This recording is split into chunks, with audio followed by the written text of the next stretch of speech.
So let's get the elephant in the room out of the way. This video is over an hour long. I'm fully aware that the length alone might be enough to deter some people, especially coming from a channel as small as mine. I've provided timestamps in both the description and in a pinned comment, which I hope will make both navigating and watching this video in smaller pieces a little bit easier. That's it for the disclaimer, so we'll get into the video now. So yeah, how about that title? Rent-A-Girlfriend, the anime that drove me insane. What could have possibly happened that led to the creation of such a title? Was Rent-A-Girlfriend so bad that it drove me to the edges of my sanity, or am I some sort of Crunchyroll sellout that's about to say Rent-A-Girlfriend drove me insane with how good it was? The real answer lies somewhere in between those extremes. There's many parts about this anime I really liked and a few aspects of it that impressed me, but there's a single fatal flaw that sits underneath it all that has such an overbearing presence on the entire anime that it makes it difficult to see the positives past it.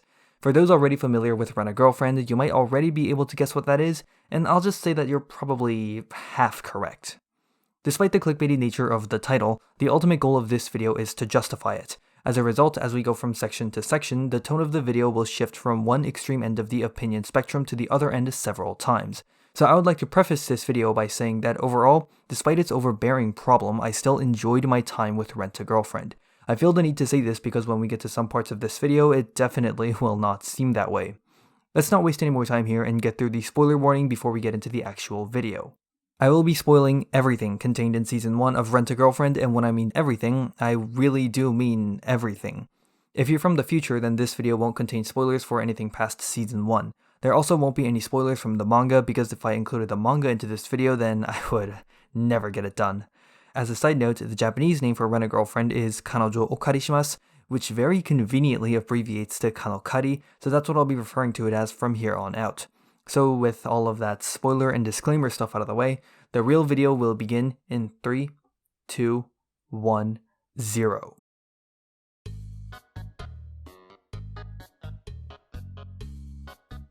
I'm not sure exactly how I feel about some of the negative first impressions I've read about this anime from corners of the internet. On one hand, I think some people were too quick to judge and dismiss the anime before it really had the opportunity to shine. On the other hand, I can't say I'm really surprised by some of the first impressions. As a result, the best place to begin discussing KanoKari has to be with episodes 1 and 4. These two episodes mostly focus around two storylines very important in gauging these first impressions, as well as better explaining my conflicted feelings about those first impressions. Episode 1 gives us insight into how the premise is built and how it sets the stage for what will eventually become the anime's fatal flaw. Episode 4 is an example of how the anime manages to break away from some of the negative trends of the opening set of episodes, while somehow becoming both the best and worst episode in the very same set, weirdly enough. Episodes 2 and 3 aren't unimportant or terrible. I quite like one specific part in them, actually. Rather, these two provide individual moments that contribute to some of the negative trends present early on. These 4 episodes mostly follow along two storylines: Kazuya and Chizuru faking a relationship so people around them won't realize it, and Kazuya trying to get back with his ex-girlfriend Mami. Let's start with episode 1 then. The very first few minutes of the opening are great. The incredibly casual breakup and the over-the-top existential crisis Kazuya experiences all happen at lightning-fast speed as he opens Diamond, the rental girlfriend app. Even the inclusion of I guess what we're gonna call from now on softcore action drives home how he feels. The speed of it is nice too, since the anime doesn't really mess around with trying to fill for time, at least for now. His post-date fury is fine for comedic purposes, but bears down on him incredibly poorly. He comes off as very immature, jealous, and self-centered with the way he only leaves a 1-star review for Chizuru for doing her job too well, but then rents her again so he can give her a piece of his mind, and oh boy, he really gives Chizuru a piece of his mind really darn good, doesn't he? A lot of props goes to her voice actress here for the switch from rental mode to losing her temper. I imagine for many people, Chizuru losing her temper and telling off Kazuya was pretty cathartic, as it was for me. Him being taken aback and losing his confidence in arguing against Chizuru just goes to show that he didn't really think things through when he was gonna say to her, which doesn't bode well for his first impressions. There's two parts following this second visit to the aquarium. The first is Chizuru running after Kazuya as he takes off to the hospital to check on his grandma. The second is the reveal that her grandma is also a patient at the very same hospital. These are both kind of bullshit because it's poor judgment on Chizuru's behalf followed by a coincidence. Anyone that has watched or read KanoKari will know that if either one of these didn't happen, then the story ends right here, right now.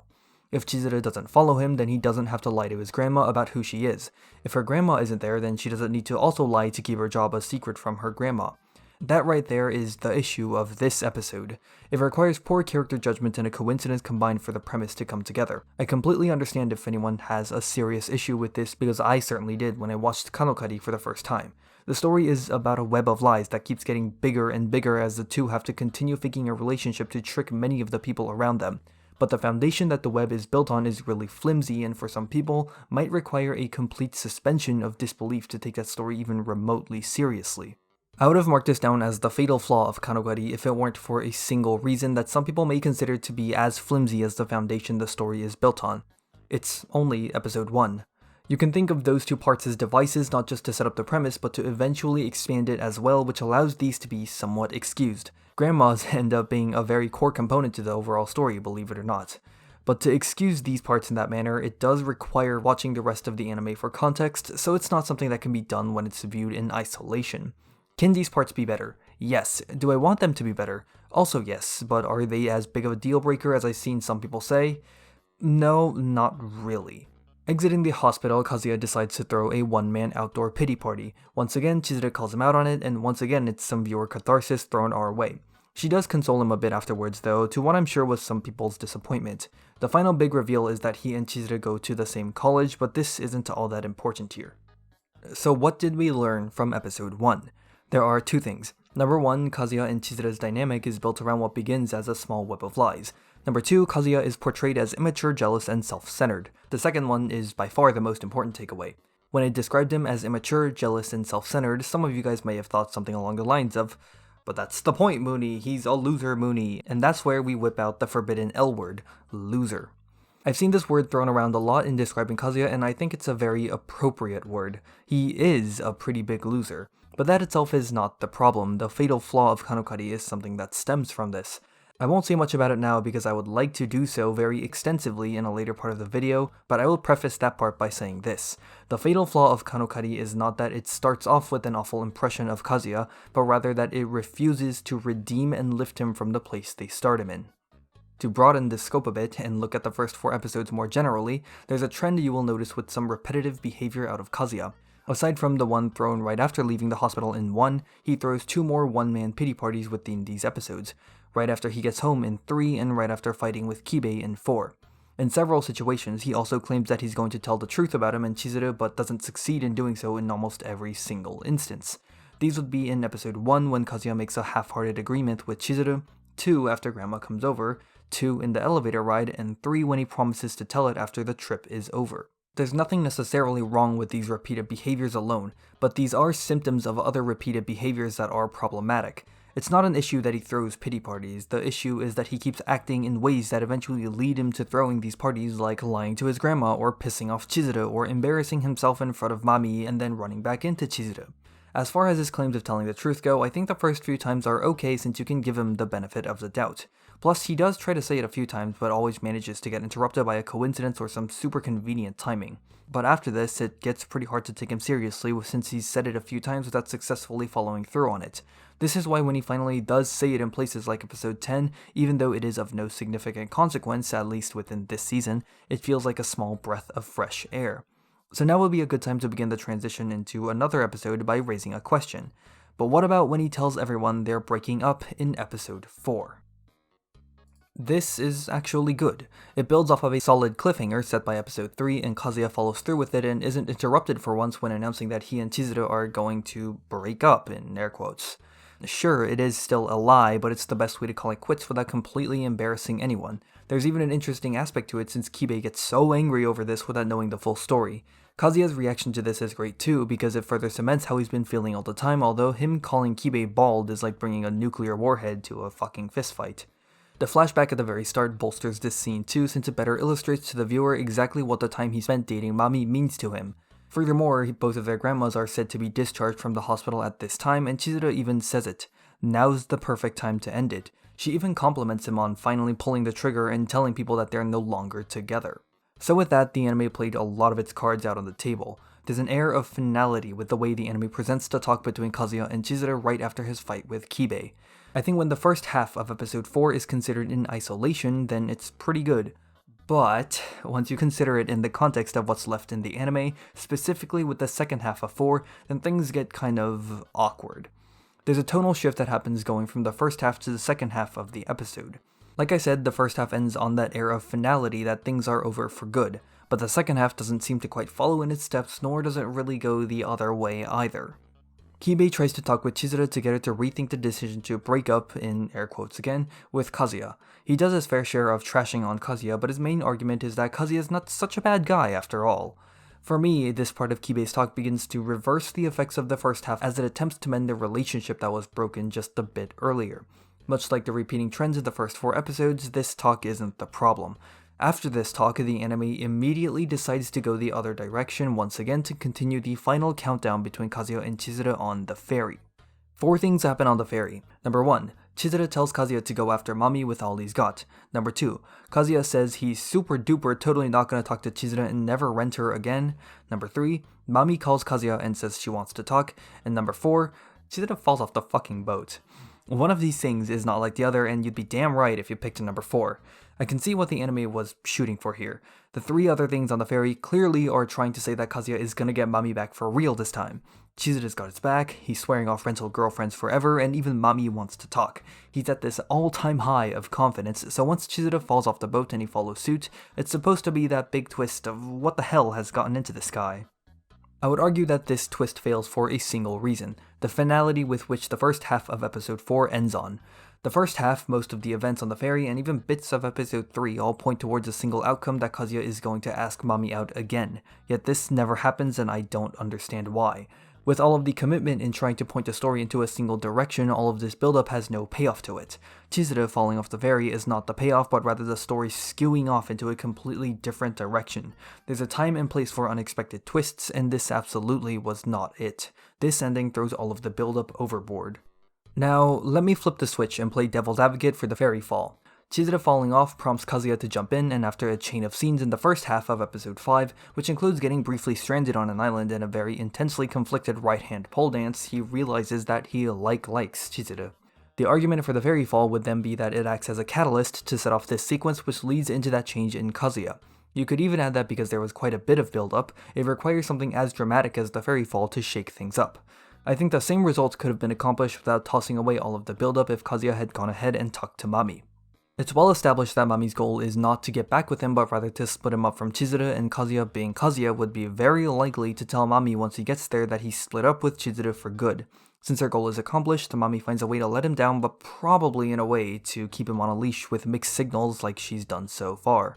When he later meets Chizuru, she probably says something to make him feel better, as is tradition. He shortly then realizes that Chizuru really does care about him feeling better, which finally leads into the recognition of his feelings for her. That sequence of events could have been a much more grounded and organic way of adding change to Kazuya's character. It doesn't take all the previous build-up and wash it away with a single spike in melodramatics. It's a lot more believable and relatable than having someone fall off a boat. The crash back to reality would also fall under the same grounded and organic umbrella that would still be a dramatic moment to complement the build-up.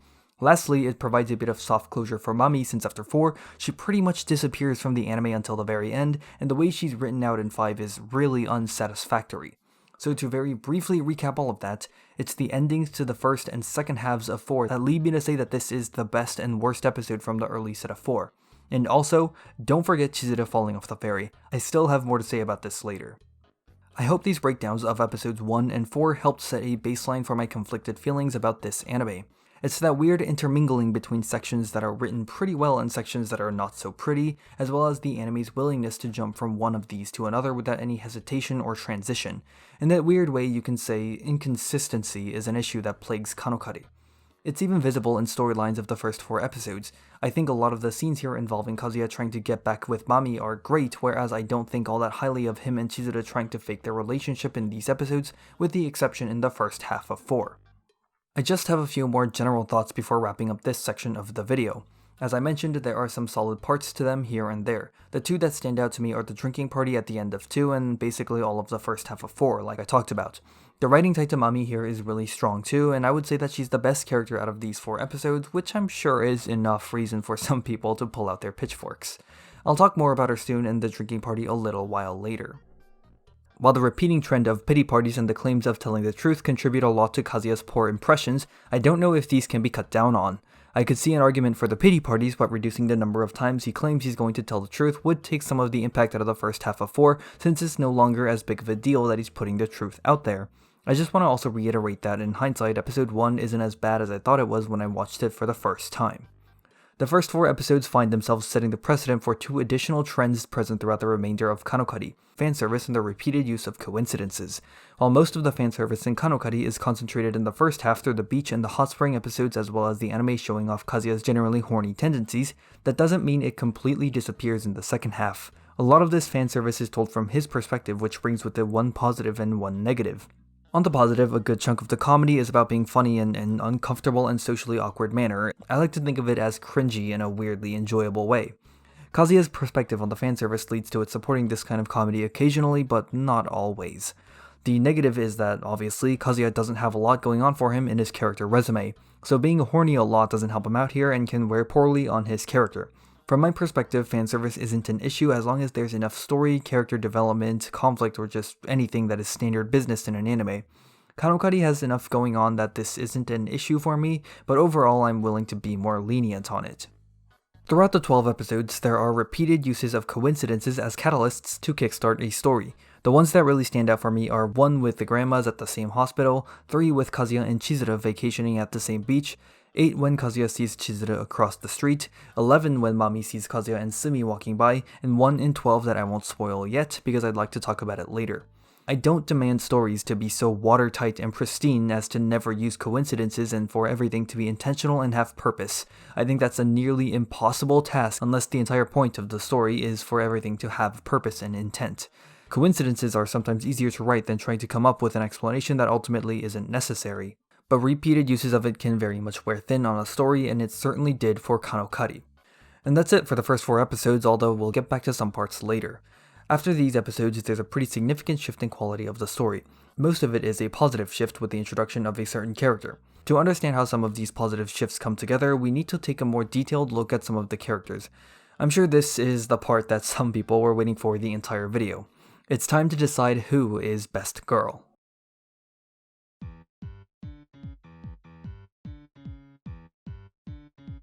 One of the strongest parts of KanoKari are the 4 girls. This isn't just because of any bias or favoritism I hold towards anime girls. While that certainly exists, the writing here is actually quite good, and we'll even get into more specific examples in the section following this one. It's a shame that the writing surrounding them has to take a backseat to give coverage for whatever antics Kazuya is up to, but when that's not the case, the 4 girls have quite a bit going on for them. Let's begin with the poster girl of KanoKari, Mizuhara Chizuru. She isn't just a rental girlfriend, she's the rental girlfriend. The main thing that stands out for her is that her character has a lot of dimensions to it. There's the professional and refined rental girlfriend Chizuru that we see when she's introduced for the very first time. Then there's the temperamental and fiery actual Chizuru we meet shortly after. Later down the line in episode 8, we also get to see the aspirational actress side of Chizuru. Some of these dimensions tie together in really interesting ways to highlight her multiple sides. There's the moments where she snaps back and forth between being her actual self and being in rental mode whenever Kazuya is being particularly troublesome. In episode 8, there's also the reveal that she took the rental girlfriend's job as a way to practice acting and to pay for acting school. This gets expanded on in episode 11 when she says she might drop the rental gig if acting becomes more sustainable.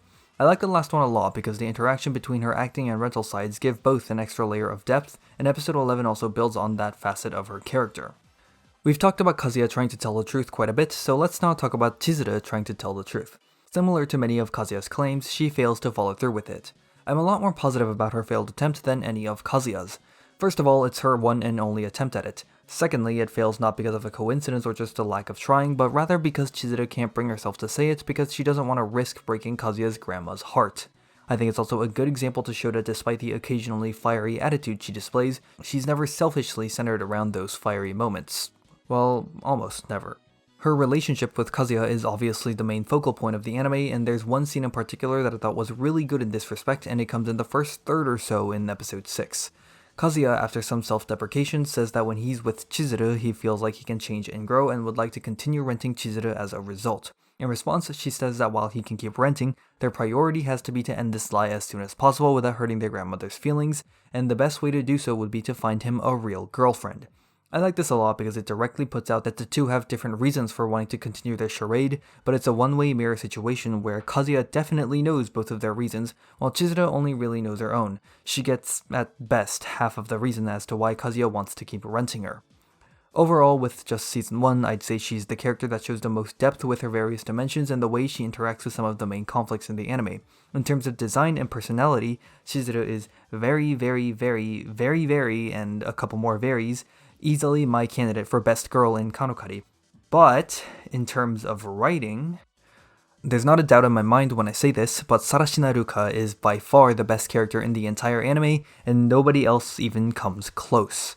In fact, the section following this part of the video is almost entirely dedicated to proving just that. But before we get there, I have some things I want to say about her on a broader scale. Ruka is another rental girlfriend that one of Kazuya's friends rents out, who becomes incredibly clingy to Kazuya shortly after her introduction. She plays on the same notes as Chizuru with a rental dimension versus an everyday dimension, but instead Ruka's are somewhat flipped.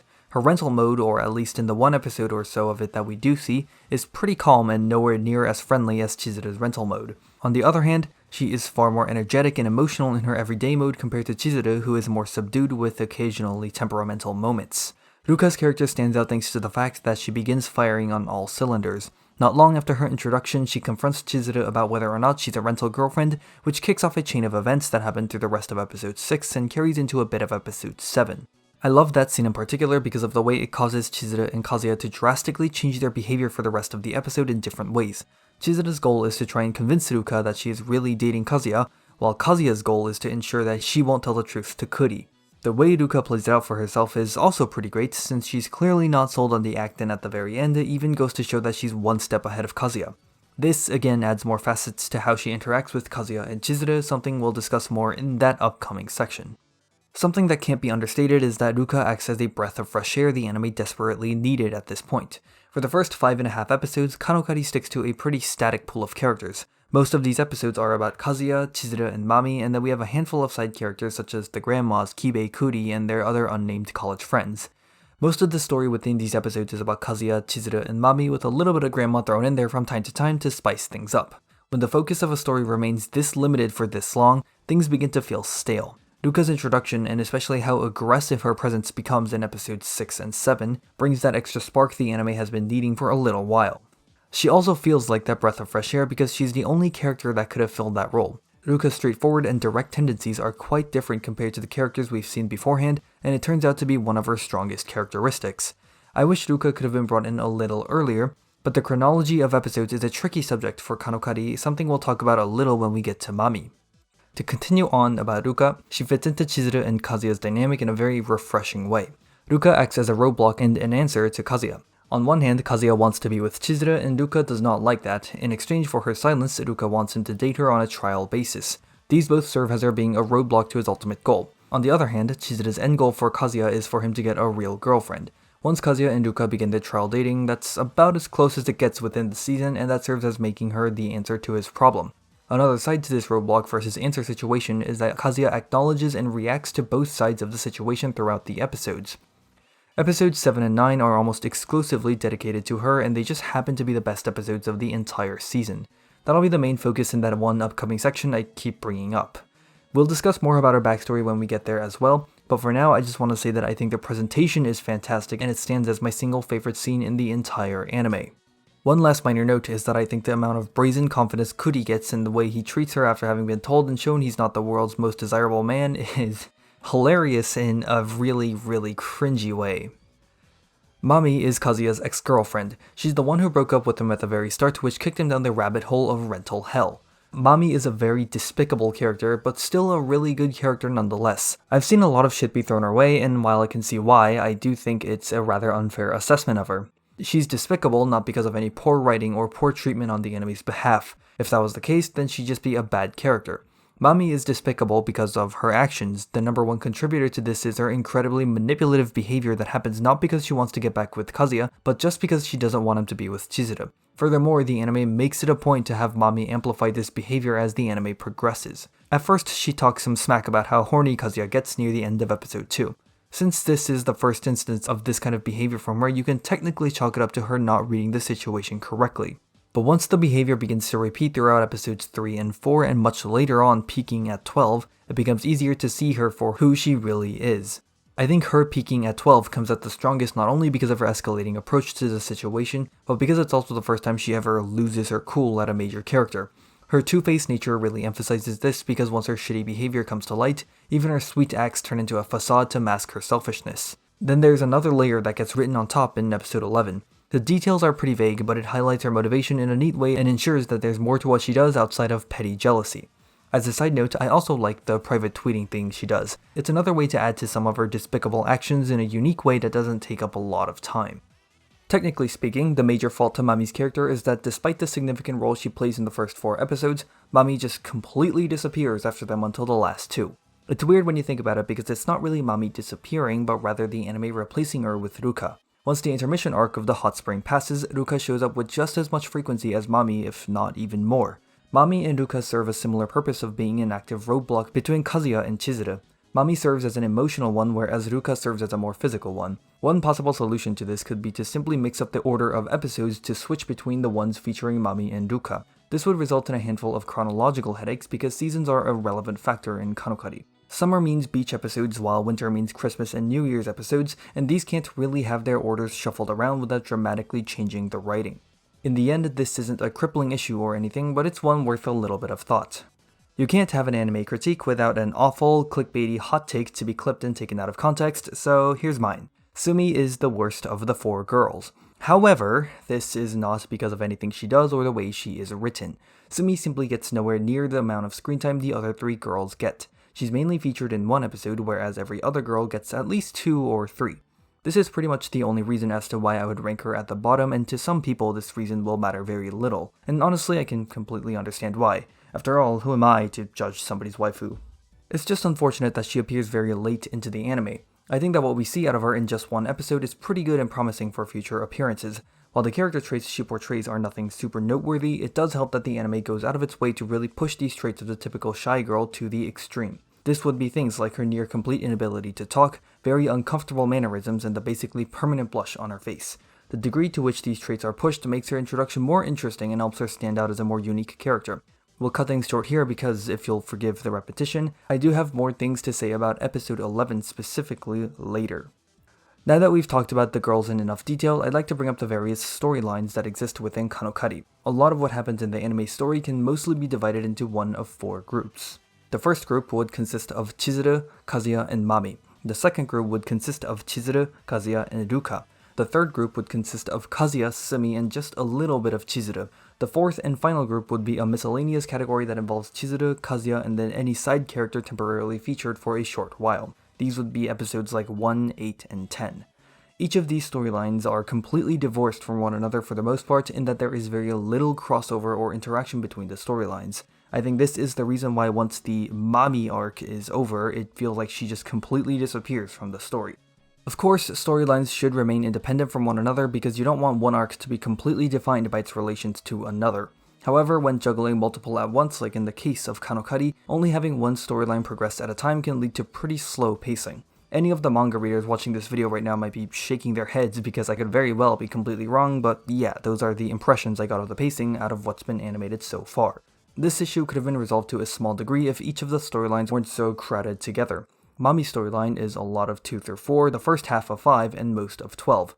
Ruka's storyline is the second half of 6, all of 7 and 9, and a bit of 12. Sumi's storyline is the very end of 10 and almost all of 11. Anything that wasn't mentioned here fits into that miscellaneous 4th category.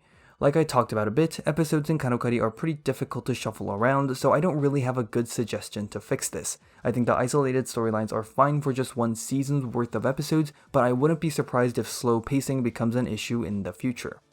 The TLDR for this section of the video is that Chizuru is best girl for design and personality, while Ruka is best girl for sheer writing alone. Going into KanoKari, I expected the writing for the girls to be pretty weak. Not only was I pleasantly surprised, but in many ways I was also impressed. The early writing tied to Mami is strong, the many different sides of Chizuru gives her quite a bit of depth, Sumi's time on screen is short but sweet, and as we're about to see, Ruka is responsible for 2 of my favorite episodes in KanoKari. Let's talk about those now, shall we?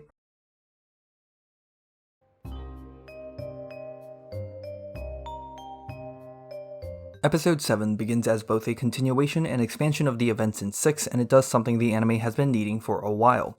Ruka finally presents a new conflict threatening the truth between Kazuya and Chizuru that comes from an active external source. And before I get to discussing that, I'd like to answer a question that some people might be asking in response to that statement. But what about Mami? This is an intriguing topic since Mami is undoubtedly an external source of conflict in the first 4 episodes, but how she influences Kazuya and Chizuru is quite different from Ruka's influences.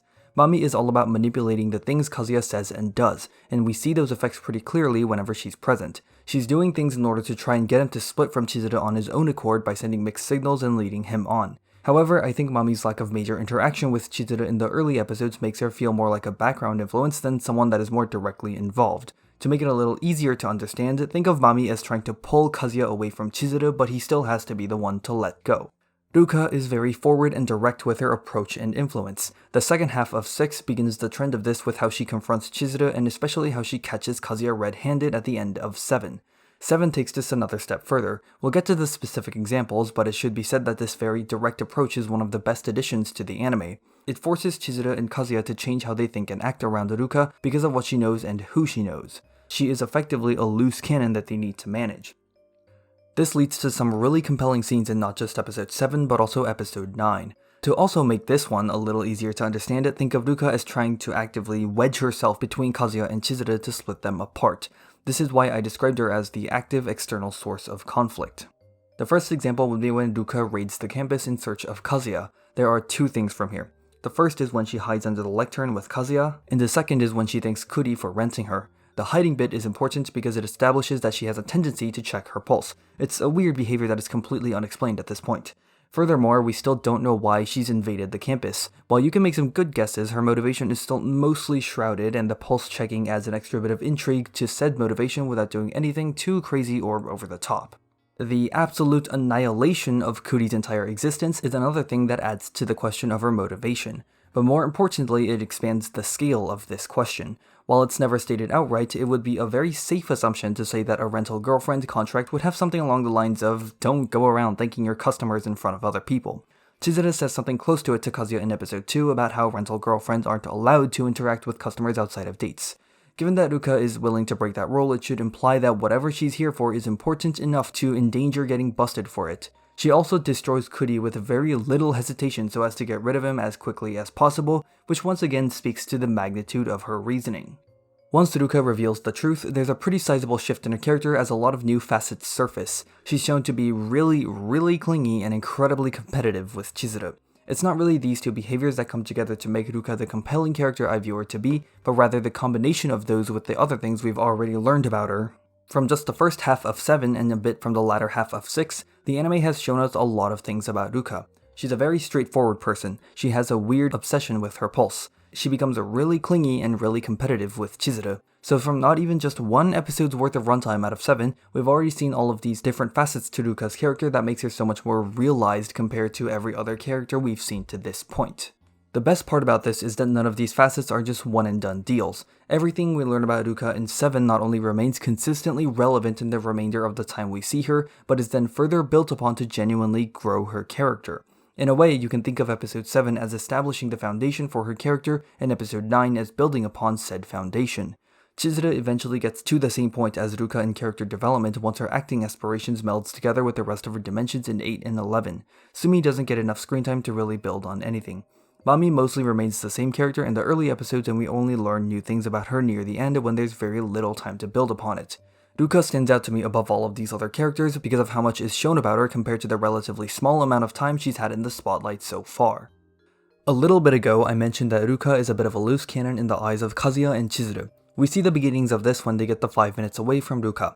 Kazuya doesn't know what to do, and Chizuru tells him to say no to stop her from blackmailing him further in the future. This eventually gets him to calm down and come up with a plan to bypass Ruka's blackmail by doing some balcony acrobatics. Most of this is standard procedure. Kazuya is quick to panic, and Chizuru is more level about the whole situation. All of this goes out the window, or in this case off the balcony, once Ruka breaks back in and Kazuya falls to the street. When Ruka gets to him and starts breaking down crying, Kazuya and Chizuru have no choice but to comply with her requests.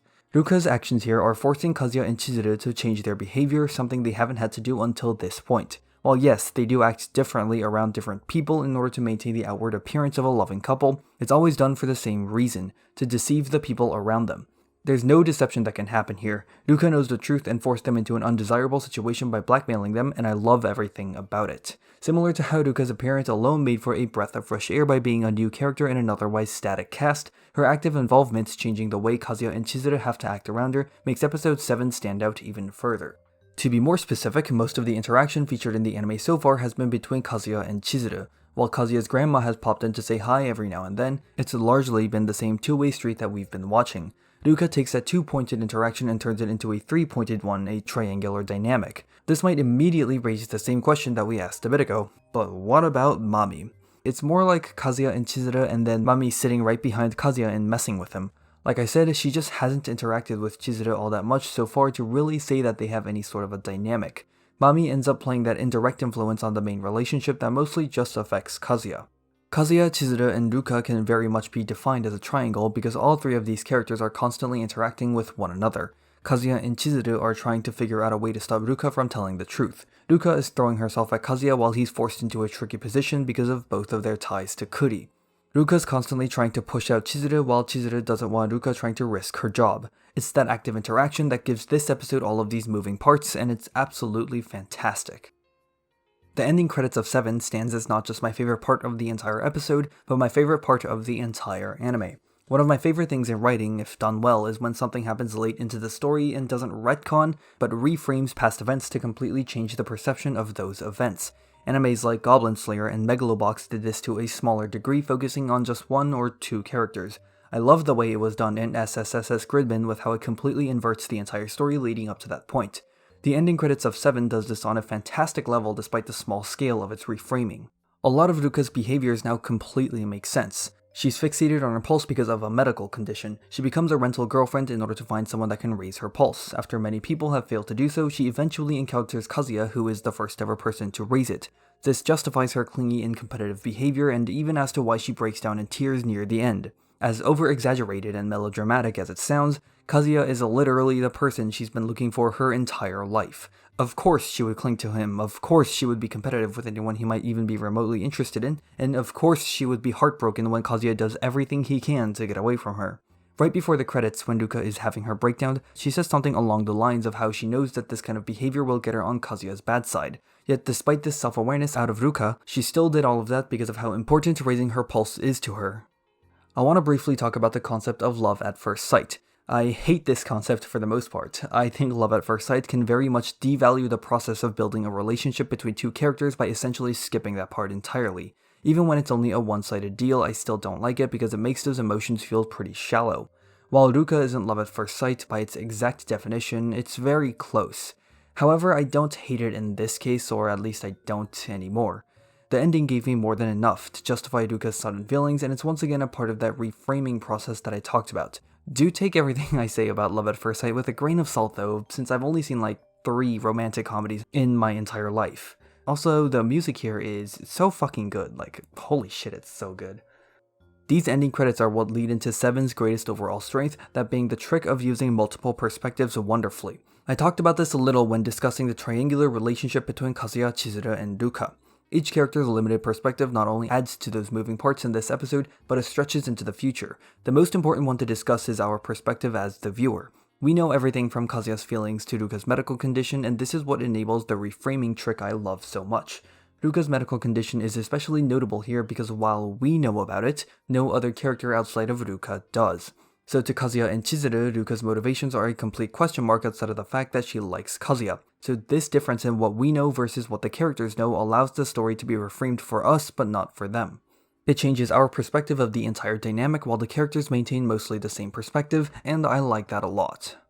It goes ever deeper from here because Kazuya and Chizuru also have different perspectives of Ruka's motivations. It stems from exactly one line out of Ruka, but that really makes all the difference. Right after Kazuya falls out of the tree and Ruka and Chizuru are alone for the briefest of moments, Ruka says something along the lines of how she has been looking for someone like him for a long time. That line alone makes Chizuru have a still vague but better understanding of Ruka's actions compared to Kazuya's understanding. She even mentions something about how there's probably more to it than meets the eye when telling Kazuya to go out with Ruka.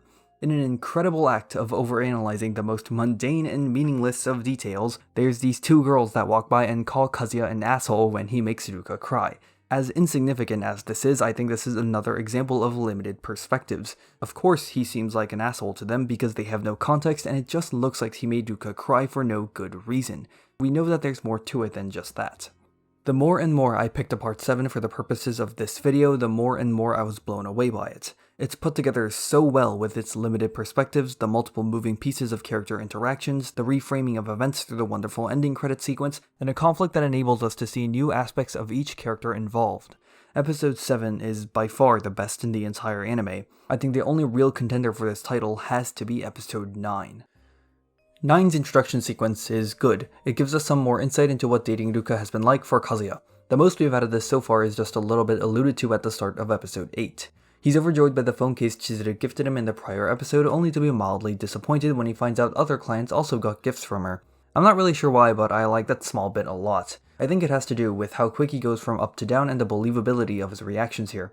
There's also a very minor instance of character change for Kazuya in this introduction sequence when he says how he should do what Ruka wants because he did do her wrong on that day.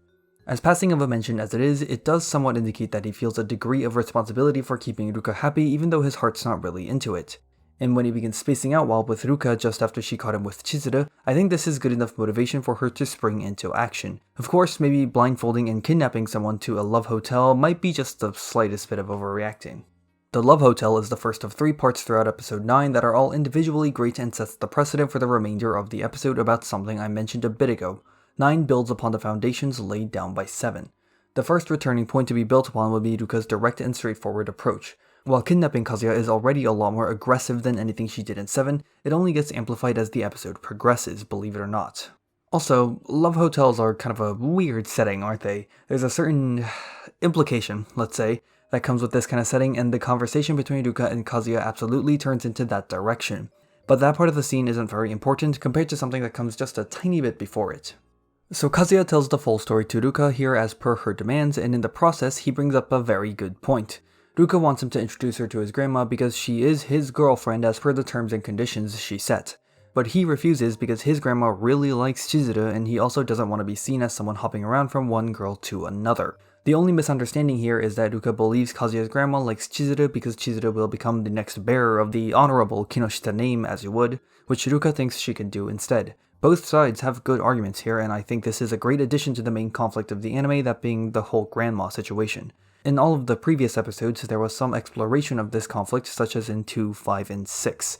That being said, while there was exploration, there's not a lot in terms of addition or progression to the conflict. The only progression we get is in 6, when Chizuru promises Kazuya to stick with him until he gets a real girlfriend so she can be the solution the two of them need. Ruka understanding almost all of the big picture here acts as a new addition to the conflict. She presents herself as a new character that interacts with the conflict in a different way compared to other characters tied to it we've seen so far, and rather than being just an addition in isolation, Ruka's influence impacts how the other 3 characters involved in this conflict interact with it, the 3 being Kazuya, Chizuru, and Kazuya's grandma. Not only is this the main takeaway from the Love Hotel scene, but it's the first of 2 contributions 9 makes to the entire anime. The second of 3 individually great parts to this is the family lunch. Kazuya's whole family is out for lunch, Chizuru is invited, and Ruka decides to appear out of thin air to join the party. While Ruka's sudden appearance is another example of the amplification of her straightforward approach, it more importantly acts as the beginning of building upon one of the other foundations set in episode 7, the forced change of Kazuya and Chizuru's behaviors. In 7, they changed their behaviors to protect not only the truth from Kuri, but also Chizuru's job. In 9, things are a lot more complicated as they need to find a way to justify Ruka showing up, keep Ruka's behavior in check, and ensure that Kazuya's grandma doesn't realize the truth amongst the mess. 9 recreates the same triangle dynamic that 7 did so well, but I like this one even better because there are more characters while the issue at hand is more complex and also more important to the overall story. This time the 3 points would be Kazuya and Chizuru, Ruka, and Kazuya's grandma. When it comes to Kazuya and Chizuru interacting with Ruka, the two are trying to stop Ruka at all costs, even if it means jumping down the rabbit hole of lying about Ruka being a pathological liar. Meanwhile, Ruka is here to put a stop to their act and take over Chizuru's spot for good. Kazuya and Chizuru interact with Kazuya's grandma by trying to keep her blissfully unaware of the entire situation, and grandma has unknowingly fallen for their lie about both their situation and Ruka. Finally, Ruka interacts with Grandma by wanting to tell her the truth, while Grandma is under the notion that Ruka is a pathological liar and takes everything she says and does with a grain of salt. Individual moments like Ruka dropping the truth bomb and Kazuya lying about Ruka out of panic have ripple effects across all three relationships that create the sides of this triangle. But the most fascinating part about this triangle is that one side of it is completely out of Chizuru and Kazuya's control, which means that we can now discuss the third and final part of episode 9. The shrine scene is home to this episode's second most important contribution to KanoKari as a whole. This is where we get to see for ourselves growth in Ruka. At the start of the episode, we know she's super determined to get the truth out there. One of the first things she straight up says at the lunch is that she's Kazuya's girlfriend and goes on to act all cozy with him in front of his parents and Grandma while Chizuru is right there.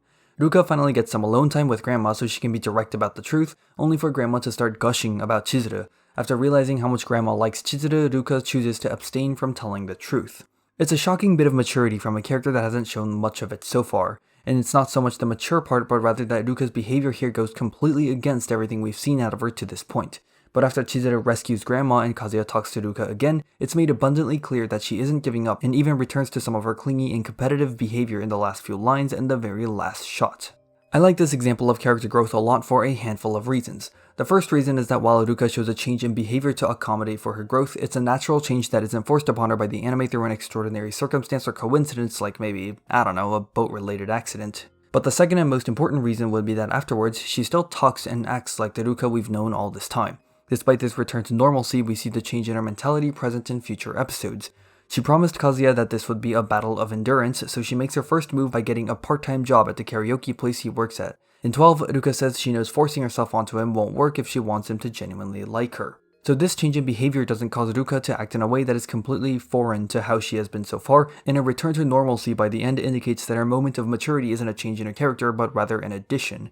And rather than this addition being put in and then forgotten about, there's progression on this small newfound piece of maturity on top of her already well-established direct side. This sort of addition gives her character extra depth and complexity, and I think it's quite good.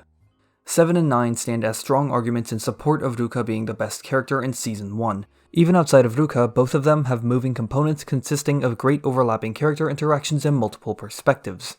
Until now, the anime has been really limited in those departments due to its small pool of characters to draw from. As great as the drinking party of episode 2 was, which we'll get to shortly, it's great because of reasons outside of overlapping interactions or multiple perspectives, and while it never returns to their height, 7 and 9 set a precedent for the last 3 episodes of the anime to also follow through with the same aspects. 10 has a far less complex but still a refreshing new dynamic with good interactions. 12 has, once again, a less complex but still great take on multiple perspectives. 11 encompasses both interactions and multiple perspectives to a degree that's better than the episodes before or after it, but not quite to the levels of 7 and 9, which will place it as the third best episode for me. To really 100% for sure wrap things up about these 2 episodes, 7 stands out as my favorite over 9 for one reason. While I think 9 is strong through many of its own ways, it was still greatly elevated by the foundation built by 7. 7, however, was already outstanding to me even without anything to set it up unless you want to count the back end of 6. While it's impossible for me to know now since I can't just rewatch 9 while wiping my memory clean of 7, I think 7's independence from prior episodes and introducing a new character in multiple fantastic ways makes it pretty unbeatable for me. And the ending credits too, that was pretty good. While episodes 7 and 9 are what I consider to be KanoKari's crowning achievement, at least for just Season 1, there are still plenty of other great parts of it that I want to talk about. For specific episodes, those would be the drinking party of 2 and almost the entirety of 11. Let's begin with 2. The drinking party begins and ends in the back half of episode 2, so I have not as much to say about it compared to others because of its considerably shorter length.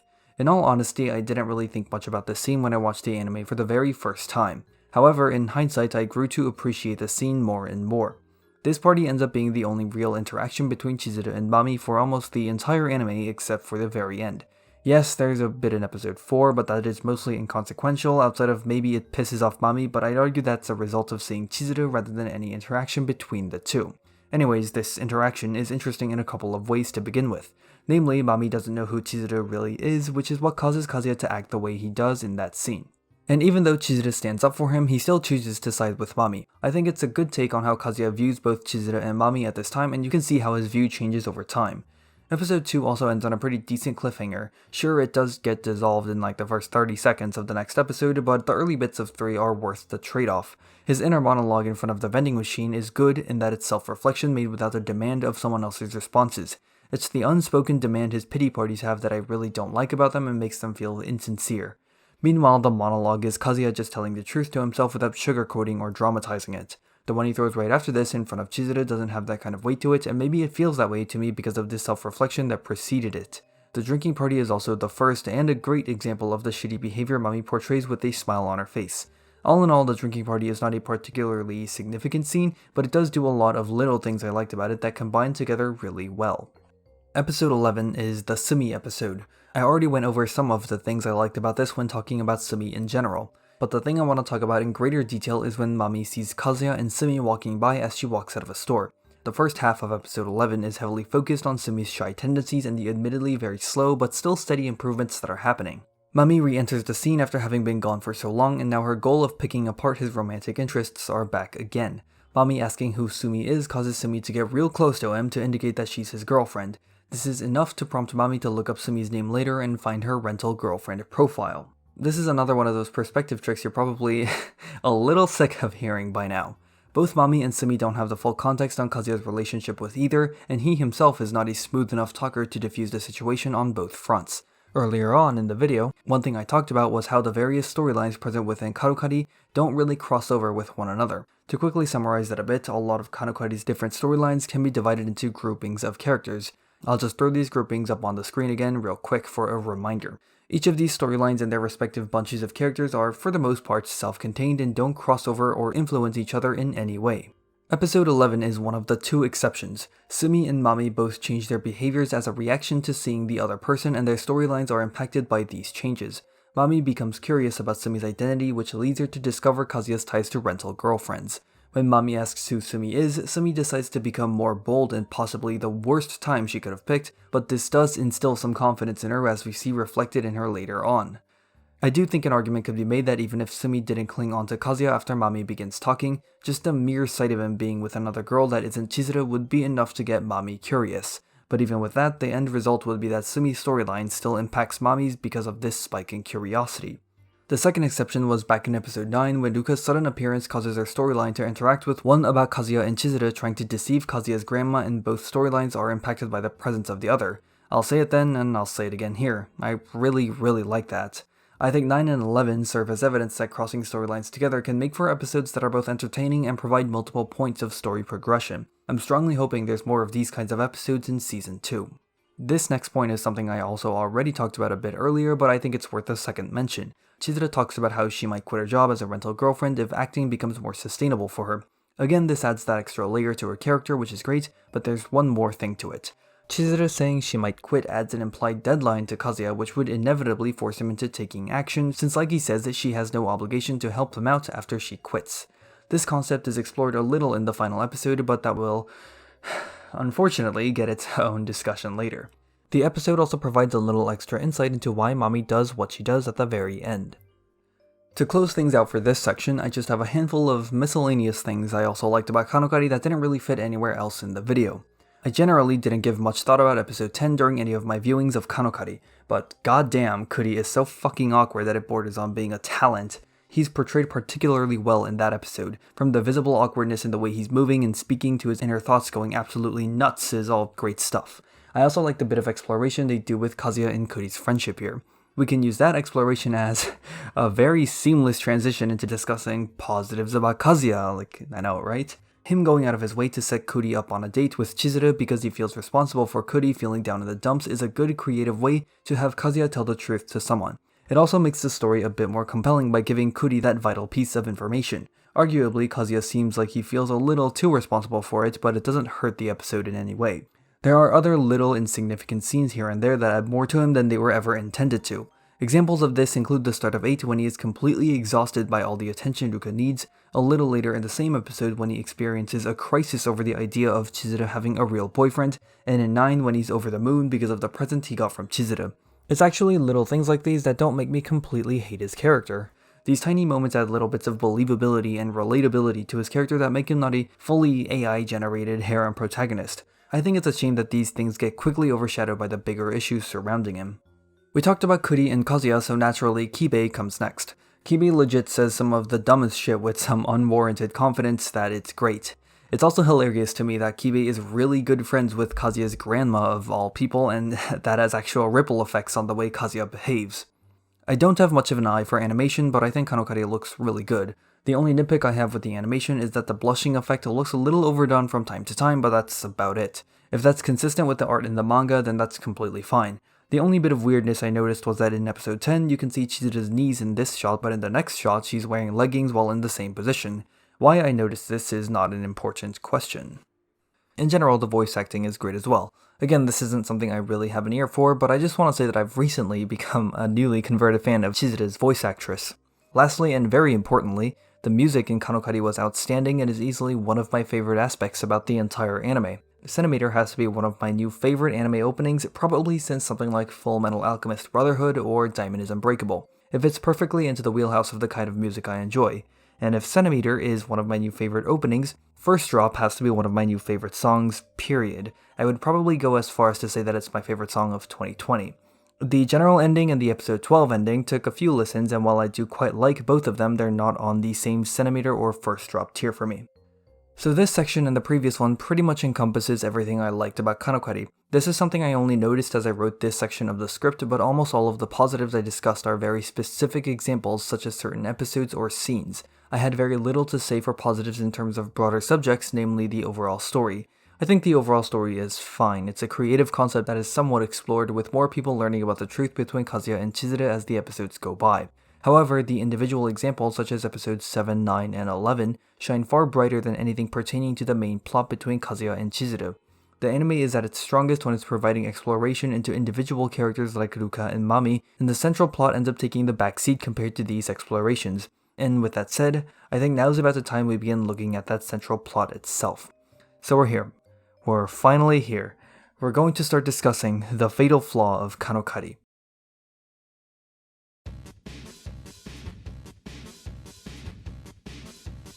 Why do people hate Kazuya?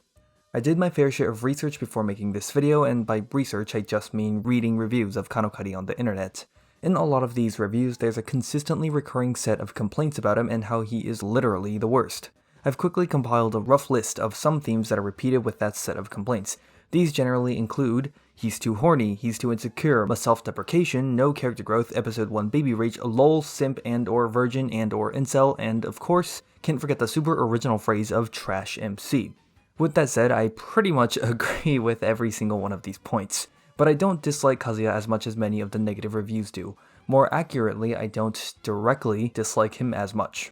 There's something we need to establish before we get any further. Kazuya is a loser. This isn't some kind of really earth-shattering fact. The anime is pretty ruthless about driving this point home to the viewer. His friends and family talk about how he possibly couldn't get a girlfriend. The phrase "virgin's gonna virgin" gets thrown around a handful of times. He and his friends frequently talk about being bait masters, which comes with the side effect of being the world's #1 Kleenex athlete.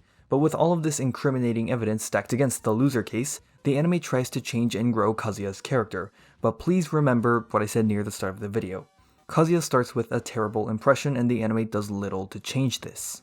There's an inconsistency in my statements here, isn't there? I just said that the anime tries to change and grow his character, yet my statement at the very start claims that the anime does nothing to change his terrible impressions. The reason why this inconsistency exists is because despite KanoKari's attempts at changing and growing Kazuya's character and correcting those terrible impressions, virtually all of these attempts are meaningless. There's a status quo the anime always returns to. I think KanoKari is self-aware about how it's choosing to write Kazuya, but even though the anime revels in making fun of Kazuya, it never seems like it is ever fully committed. And because of that, I have to wonder to what degree this self-awareness extends. To clarify, it seems that KanoKari knows that it starts Kazuya with a terrible impression, but doesn't know that its attempts to change this have little to no impact. KanoKari could have been a story about a guy who is the complete loser that the anime wants to portray him to be, and eventually he learns to change his ways to become a better person. And I think this is what the anime is trying to go for, but it doesn't recognize that it's not happening, at least within season 1. If that's the case, then Kazuya is a pretty poor example to go by.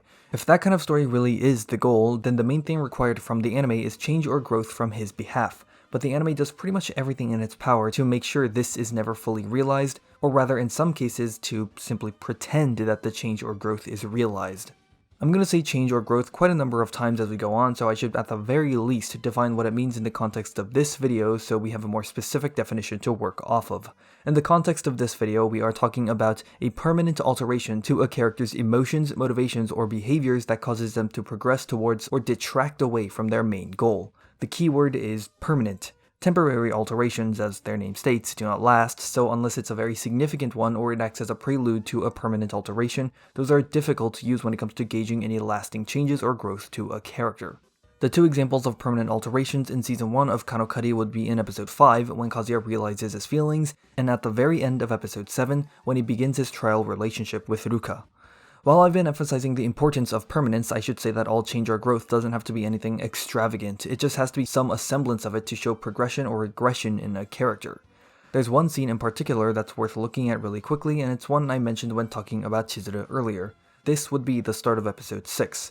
Back then, I described this as a one-way mirror situation where Kazuya knows both his and Chizuru's reasons, while Chizuru only knows hers and half of his reasons at best.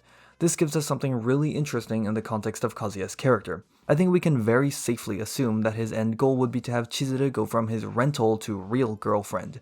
Chizuru also wants him to get a real girlfriend, but doesn't picture herself in that position, or at least from what we know within this season alone without getting into speculation. So it creates a position of conflict where he can either follow his heart or follow his promise with Chizuru, but whichever way he decides to go, he still needs to change or grow as a character before it can happen. This is where the fatal flaw of the anime comes in. KanoKari not lifting Kazuya out of his terrible starting impression is not because of a lack of effort on his behalf. As I said, the attempts at changing or growing his character are definitely there, but most of the important ones are always interrupted or overshadowed, and once that happens, it's like the anime forgets that they were planning on something for Kazuya earlier. The anime will, in some cases, go out of its way to very extensively set up scenes for him to be in a position where he has to do something that would result in some form of character development. But as consistently as these setups happen, the anime just as consistently finds a way out of them. These are excuses and coincidences that the anime uses at incredibly convenient times to accomplish one of two things. A. Give Kazuya way more credit for something that he actually deserves as a replacement for change or growth, and B. Simply provide an excuse for Kazuya's character not needing change or growth. There are 4 major instances of this throughout Season 1, Episodes 2, 4, 8, and 12. In each of these examples, Kazuya is always one step away from achieving significant development to his character, and the anime always interjects someone or something into the situation to stop him from taking that step. And even though each example is distinct in its own way, they all happen because of a single reason. But before we get there, we need to go through all of the examples. In the first half of Episode 2, Kazuya's grandma goes to visit Kazuya and fully expects Chizuru to show up. Before grandma arrives, he tries begging Chizuru for help, but she adamantly says no. A little while after grandma arrives, grandma assumes Chizuru broke up with him, saying unflattering things about it while saying very flattering things about Chizuru. Kazuya makes up his mind to tell his grandma the truth. At this time, Chizuru steps out onto her balcony and overhears grandma talking. Hearing grandma next door prompts Chizuru to visit next door in order to restore peace in the Kinoshita Empire. This is a pretty obvious one. Kazuya is about to tell the truth, and Chizuru interrupts him as he's about to say it. Even though this qualifies as an excuse for him to not grow or change, this one is passable to me for a couple of reasons. Firstly, it's a rather tame example compared to what's about to follow. It's not made to be an overly dramatic reveal or revelation, although grandma's reaction might say otherwise. Secondly, and more importantly, it is still very early on in the anime. Not too much has happened to him leading up to this point to demand any change or growth out of him yet. This reason is noteworthy because none of the other examples will get to use the same excuse. By each of their respective points in time, they all have had enough build-up into them, yet all of the remaining examples can be criticized for their lack of follow-up on the expectations they set. This example from Episode 2 is the least significant of the 4 and the one I have the least to really dig into. Consider this to be the minimum requirement to be qualified as one of these examples. The next example should be one we're already pretty familiar with, Chizuru falling overboard in Episode 4. While most of what I said on this earlier still factors into this, the main reason why I think of this scene so poorly in this context is that it is the prime example of Kazuya being given far too much credit. Everything leading up to this fall in the episode has been pretty grounded. It wasn't entirely quiet, but it was still very believable for the most part, and I like that about it in the first half. But the anime clearly had other ideas by adding the dramatic spike at the end of the episode to force some action out of Kazuya. I gave my definition for change or growth a little bit ago. Being a fucking superhero is not how you change or grow. This is a forceful action on the enemy's behalf in order to get some change out of him since he hasn't had any of it leading to this point. I gave my own suggestion earlier about how the change of him realizing his feelings for Chizuru could have been enacted in a far less overblown manner. This overcompensation is another byproduct of the overuse of pity parties and failed promises to tell the truth present in the first 4 episodes. All of those cases stunt any possible growth or change he could have had regardless to the degree of which they would have been made. Therefore, the anime tries to hit you with the big one at the end of 4 with Chizuru falling off the ferry. In the end, it comes off as a needlessly dramatic scene rather than an actually impactful catalyst to drive his character forward. Another issue with the ferry fall as a whole is how it's contextualized. Chizuru doesn't feel well, and as she is leaning against the railing, the boat rocks and she falls overboard. That by itself isn't an issue. The issue is that Chizuru is suddenly sick out of nowhere in order to facilitate the fall. There is one very passing mention of her not feeling well earlier in the episode, but outside of that, she looks perfectly healthy up until she gets on the ferry. If her getting sick was better mentioned just by a little bit more, then the fall might not have felt as jarring and out of place, and it could have changed my perception of it to not be as negative, since I probably wouldn't view it as so dramatic. I can think of no better word than overcompensation to summarize the ferry fall. The anime being so dramatic about it is a serious problem when it's trying to sell the moment as something very meaningful and significant when in reality the scene accomplishes very little. But believe it or not, this is only the runner-up as my least favorite scene in the entire anime. I don't entirely mind how the start of episode 8 unfolds. While sure, Kazuya only sees Chizuru across the street due to a complete coincidence, I think his newfound suspicion to whether or not Chizuru has a real boyfriend is a decent enough reason to warrant his following at the very start. It's pretty shameless, creepy, and lasts a lot longer than it really should, I'll give it those things. But to be fair, the anime hasn't really set a high standard for Kazuya yet, and at least they gave him a reason rather than just a coincidence by itself.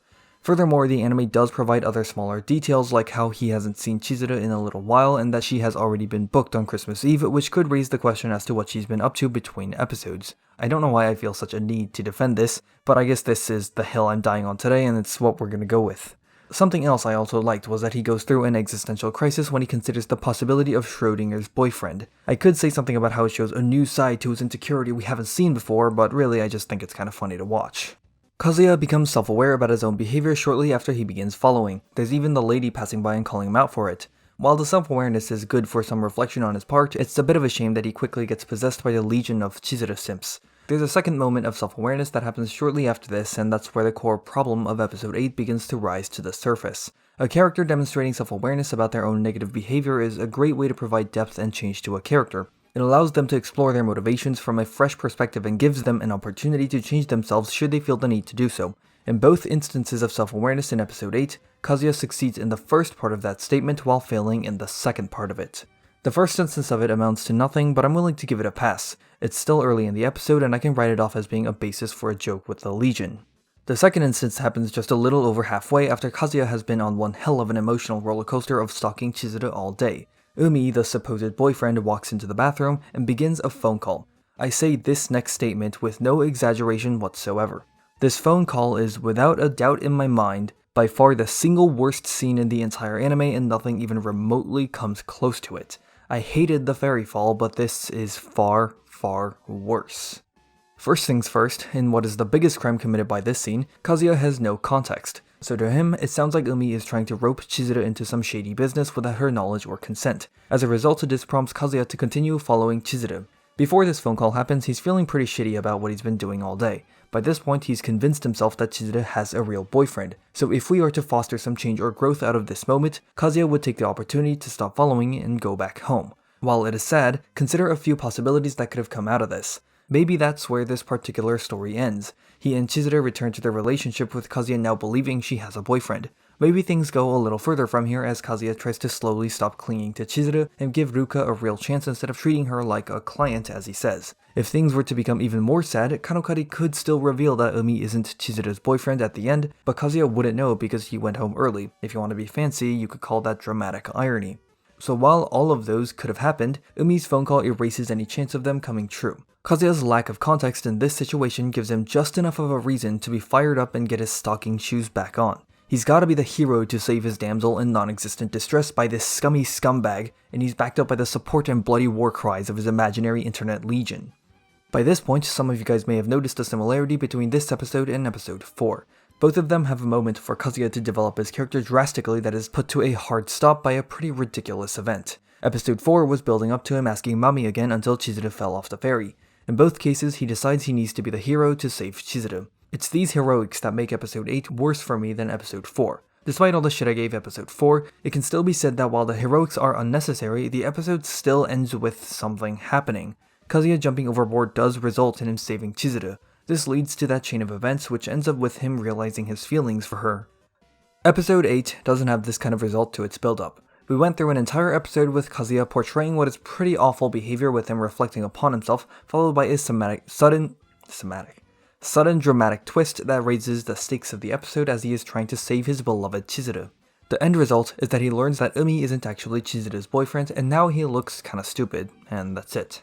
Let me emphasize a few things first. I don't have a problem with Kazuya being made fun of. He's oftentimes the butt of the joke for the anime, and that's completely fine because there's usually other stuff happening around that episode. An entire episode being dedicated towards building to a single moment, even if that moment is a joke, is completely fine. But it is not fine in the context of episode 8. Kazuya already doesn't experience much change or growth to his character as it is. If in the 7 episodes prior to this, he experienced a bit more in this aspect, I don't think I would be bothered by episode 8 so much.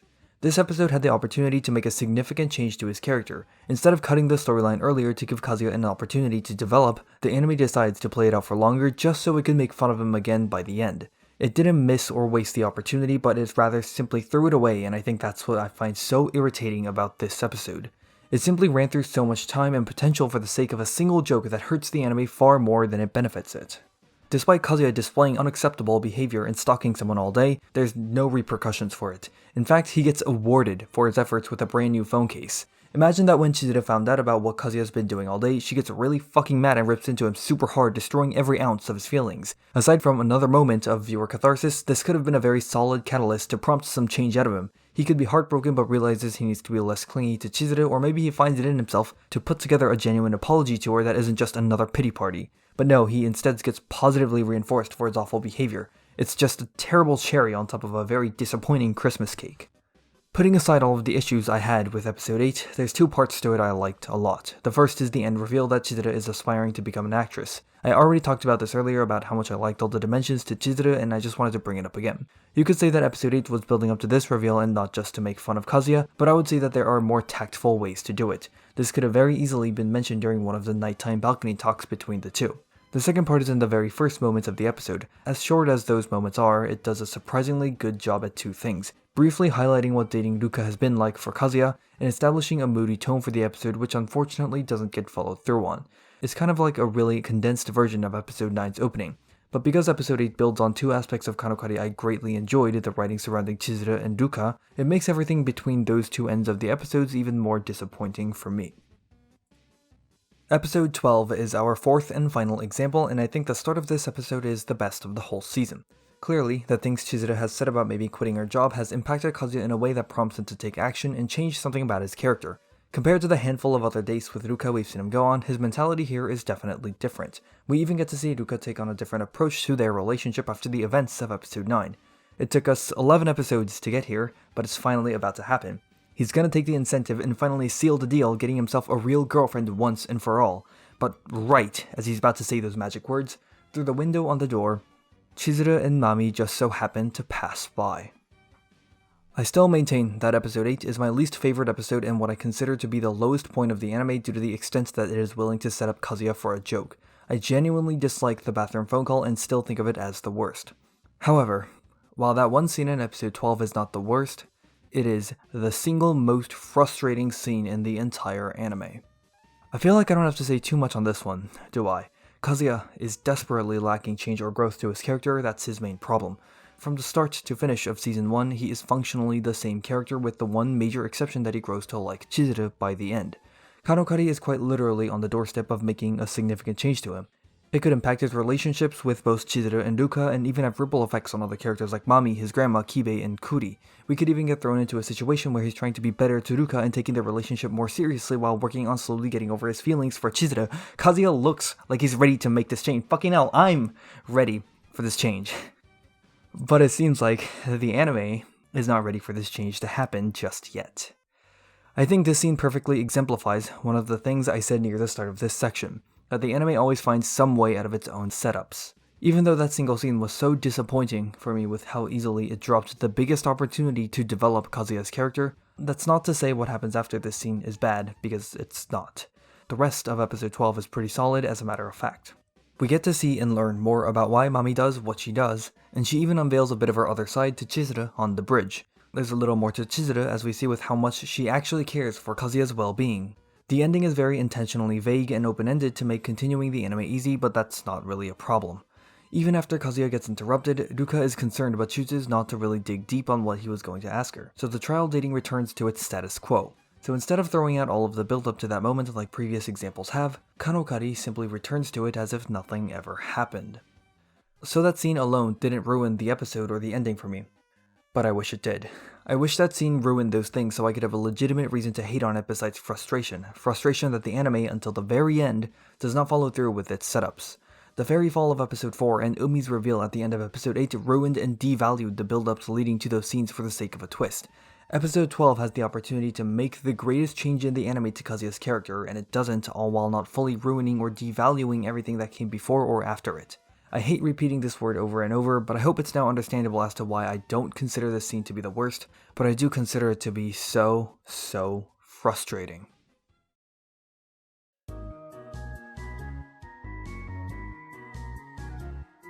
All 4 of these examples have something in common. They're all set up in order to allow the relationship between Kazuya and Chizuru to last as long as possible. And in response to that, some of you guys may be saying, well, that's the whole point of KanoKari. And it is. And it's the reason why the fatal flaw of KanoKari exists. If all 4 of these examples weren't interrupted by the anime interjecting some characters or random twist into the scene, then all of them would have resulted in Kazuya splitting away from Chizuru. If Kazuya told the truth to his grandma in episode 2, then he'd have no reason to rent Chizuru anymore in order to keep his grandma happy. If Chizuru didn't fall off the ferry in episode 4, Kazuya would have gone ahead and asked Mami out again. If Kazuya went home early in episode 8, he'd be convinced Chizuru has a boyfriend and consider moving on. If Chizuru and Mami didn't pass by in episode 12, then Kazuya would have asked out Ruka and he'd have himself a real girlfriend, keeping the promise he made to Chizuru. Season 1 of KanoKari has proven without a shadow of a doubt to me that it's not willing to deviate away from its core of Kazuya and Chizuru's false relationship. And with that deviation away from this core, I'm not sure how anything about Kazuya will ever change. Chizuru is a rental girlfriend who promised him that she'll be by his side until the day he gets a real girlfriend. Getting a real girlfriend means that Chizuru no longer has to remain in the picture, and then the main point of the story is pretty much over. In order to get a real girlfriend, something about Kazuya or his situation needs to change, and the anime so far has denied every major opportunity for it. So if neither him or his situation will change, how is he meant to get a real girlfriend or bring the story to a close?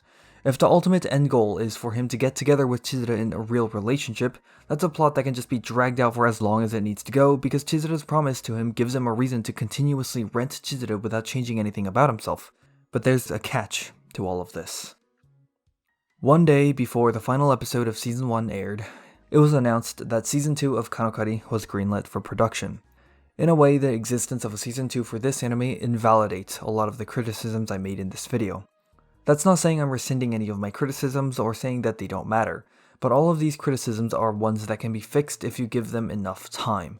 The anime going out of its way to guarantee Kazuya experiences absolutely minimal change or growth doesn't really matter because it'll eventually happen in a Season 2, right? Maybe in Season 3, a Season 4, a movie, a live-action adaptation, a card game, or a PS5 exclusive, I don't know. Despite the anime's unwillingness to change Kazuya's static nature being the anime's fatal flaw, it isn't something that is rooted in the fundamentals or core of KanoKari. Like I said, the flaw doesn't stem from the anime not trying, as attempts are clearly made. The flaw stems from that stubborn refusal to finish what it begins. Therefore, as long as future attempts that are made are tidied up and followed through on, then the problem can be resolved. But as it stands, it doesn't look like it wants to end anytime soon. Solving this problem one step at a time naturally means KanoKari gets closer to ending. As someone who hasn't read the manga, I don't know how long it'll be before these steps are taken. Part of me is worried about a universe in which these steps are never taken and KanoKari just finds a way to end without changing or growing Kazuya's character all that much. I just want to say that if or when these steps are taken, that I hope it'll all be worth it and that those changes or growth are genuinely meaningful and have some weight to them. I don't know what that would look like and whether or not it would be enough to forgive this early lack of development, but given the structure of the story with several independent storylines that seem to rarely overlap and KanoKari's willingness to pull back on any build-up it creates, makes me genuinely question how long this is going to take. It's also funny how much impact the date of a Season 2 announcement could have, because if it was announced anytime later I would have had a more negative reaction to the ending. I don't think my comments on it would have changed, since I still would have said something about how the ending is intentionally vague and open-ended so as to leave a ton of room for a season 2. The only difference would have been that I might have said it in a way more vitriolic way because of the indecision displayed in the anime. When looking at KanoKari from a broad perspective, there's character growth and story progression, but depending on who you ask, it's all in the wrong places. All 4 of the girls experience some semblance of character growth and or story progression, and these are the best parts of the anime. Kazuya experiences very little when growth or progression for him should be the anime's main focus, but I think that's where there's a severe disconnect between my expectations versus the reality of KanoKari. Maybe I simply expected too much to happen within a single season, and that my wants for Kazuya's moments of development to remain uninterrupted are asking for something KanoKari isn't meant to do. Maybe the incremental amount of change or growth he receives is sufficient for one season, and that it only seems small because the girls surrounding him got more than he did. Maybe Kazuya isn't the point of the story at all, and he's just a vehicle used to carry around the stories of those girls. And maybe I could go on for longer, but I think that's where we'll cut things off. I remember talking to a friend in a voice call about Rent-a-Girlfriend a few days after I finished watching it for the first time. During that time, I described it as one of the greatest wastes of potential I've ever seen. I definitely think that was an unwarranted overreaction, and I absolutely don't think of it that way now. I've watched the anime from start to finish 3 times for the purposes of this video, and each time I watched it, especially the 3rd time, I found more and more things to like about it. I've already said this, but it's true. Not only was I pleasantly surprised, but I was genuinely impressed at certain times. But for each new thing I found to like about it, the more and more the anime's fatal flaw became apparent to me. At times I really loved Rent-a-Girlfriend, but at other times I really hated it. In some ways, the anime greatly exceeded my expectations, but in other ways it fell far below my expectations. I'm dreading the day season 2 will come, but I also can't wait for it. And by now, I hope it's a little easier to understand why the title of the video is the way that it is. Thank you for watching.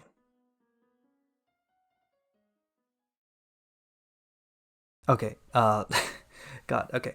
So, yeah, we're here. It took us a really, really long time, and it's 5 in the fucking morning right now, but we're here. This is the last thing that needs to be done for the video, so, yeah, welcome to the, outro, I guess, where my life is continually falling apart around me, and I'm just slowly losing my mind. Let's just get the formalities out of the way. If you enjoyed this video, please consider liking it and subscribing to the channel.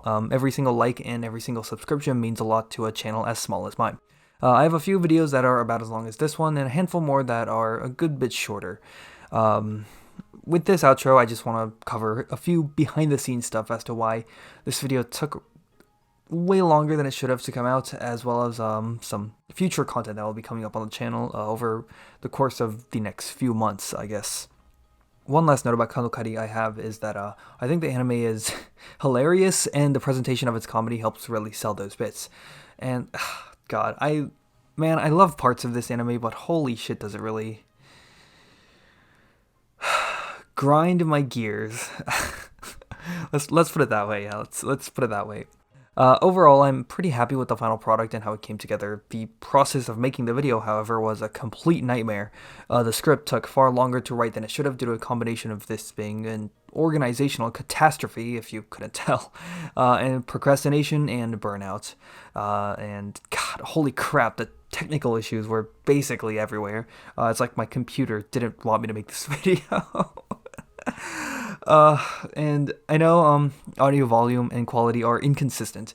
This is frustrating, but it should be better in the future as I get adjusted to my new setup. I don't plan on changing this setup, whereas in previous videos, I was basically trying new things between every single video, so hopefully once I figure things out, it should become a lot more consistent. As far as the future of the channel is concerned, I want to do more long videos. Despite the trouble they cause, I enjoy making them a lot. However, disappearing for months at a time isn't good for the channel, and I know that more frequent, shorter videos are better for consistency and just clicks in general. I'm going to try a new schedule that should hopefully allow for making both long and short videos without disappearing for months at a time.